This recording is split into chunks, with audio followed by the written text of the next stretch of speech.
Well, Donald Trump is headed into quite the week in the world of his legal troubles, and he's definitely terrified because if these things don't go his way, it would be some pretty major back-to-back defeats. I want to bring in a legal analyst, Aaron Parnas, to help break this down, give us the latest, and give us the breakdown of what's going on in these next few days for Trump. Yeah, well, we have two big legal cases on the docket this week for Trump that could potentially blow up his entire 2024 presidential campaign. So the first case is, if you remember, Trump claimed that he was immune from criminal prosecution in Jack Smith's January 6th case brought in federal court in D.C. Well, this week or next, we're very close to what is likely to be a Supreme Court decision on whether or not to even hear the case. Trump lost in front of the D.C. Circuit. He then appealed or filed a writ of certiorari in front of the United States Supreme Court. And the justices are holding conference in the coming days and will soon decide whether or not to even discuss or hear argument on whether Trump is appeal. So that's number one. Trump is immune. That's number one. Number two is we're expecting any day now a decision in the major civil fraud trial brought by New York Attorney General Letitia James in New York. So big cases on the docket this week. So for number one, how likely do you think it is that they'll even decide to hear the case? Honestly, 50-50. Like, this is not a case like the what and where Trump may be kicked off the presidential ballot, because there you have legitimate legal issues, legitimate constitutional issues. Here, the argument is pretty clear that Trump is not immune from criminal prosecution. The D.C. Circuit, it was a 3-0 unanimous decision. You had a George H.W. Bush appointee side with two other Biden appointees in rejecting Trump's argument. I mean, the argument is pretty clear. So I wouldn't be surprised to see the justices in the Supreme Court just say, hey, we don't want to touch this with a 10-foot pole. The D.C. Circuit opinion was right. Trump is not immune, in which case the district court proceedings, Jack Smith's case, goes on further and goes fast.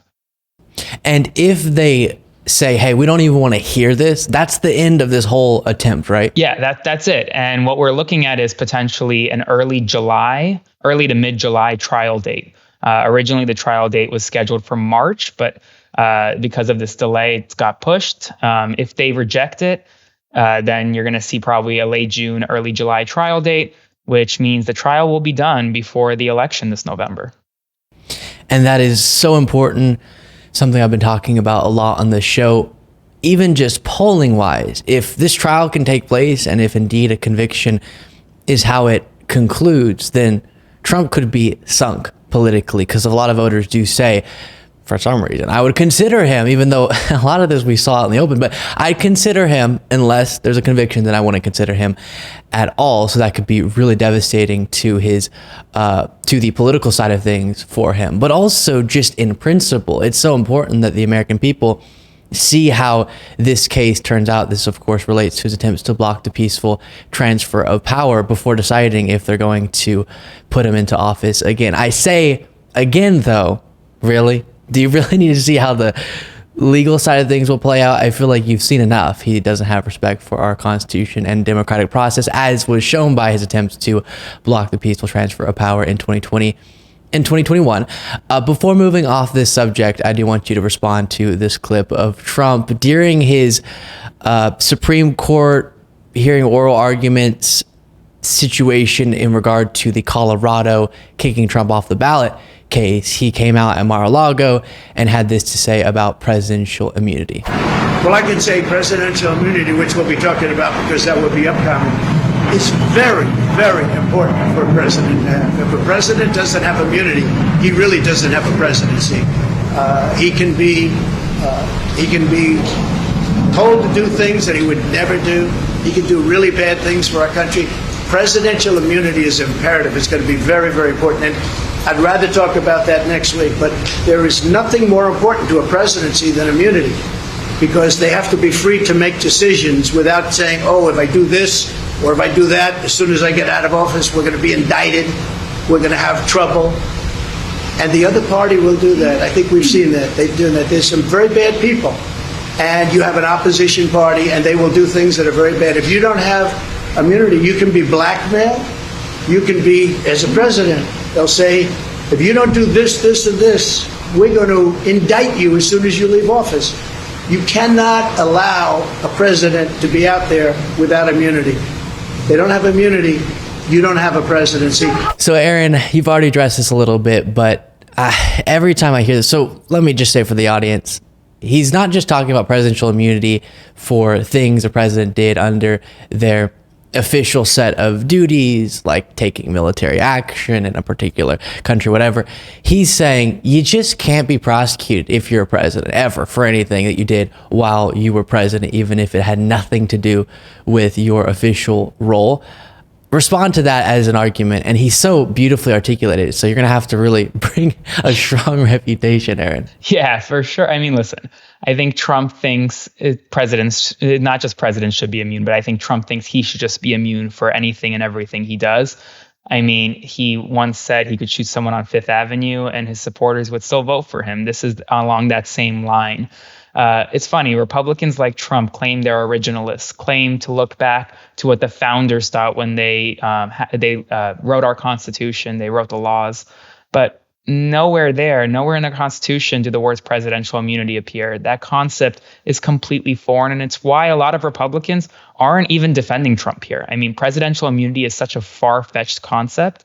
It's one that Nixon didn't assert. It's one that the courts have never even contemplated in the past, and it's one that the D.C. Circuit has uniformly rejected, and one that the Supreme Court will too. And he doesn't ever seem to think about whenever he'll say, so to make himself not seem so insane, he'll say all presidents. He doesn't want to just repeatedly say, I need presidential immunity, I need it, because it just seems so desperate. So he has to say all presidents need this, otherwise the office has no power. Not really seeming to realize that that would afford to Biden things that Trump definitely doesn't want, would give Biden power that would be devastating for Trump, like him saying that he could have blocked the peaceful transfer of power and shouldn't be criminally liable for that. Well, then couldn't Biden just do the same and say, oh, election's off, nope, and you can't prosecute me? Or the exact example given in this case in the appeals court of, are you saying, Trump lawyer, that a president could direct SEAL Team 6 to assassinate their political opponent and would be criminally immune?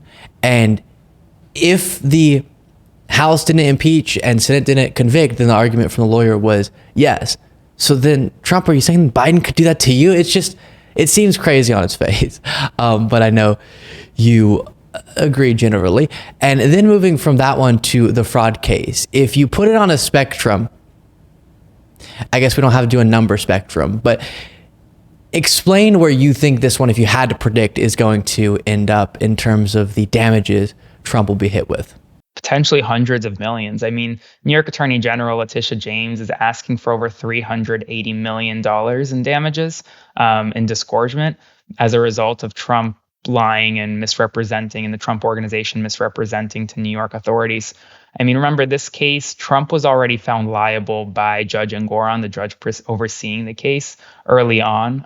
Judge Engoron found that there was no dispute of material fact on summary judgment that Trump did make certain misrepresentations. So the issue here now is really only how much does Trump owe and whether Trump will be able to remain in the industry. And I expect that Trump will not only be barred from the industry, his associates may too, but he will face a significant penalty that could decimate him personally and decimate the Trump organization professionally.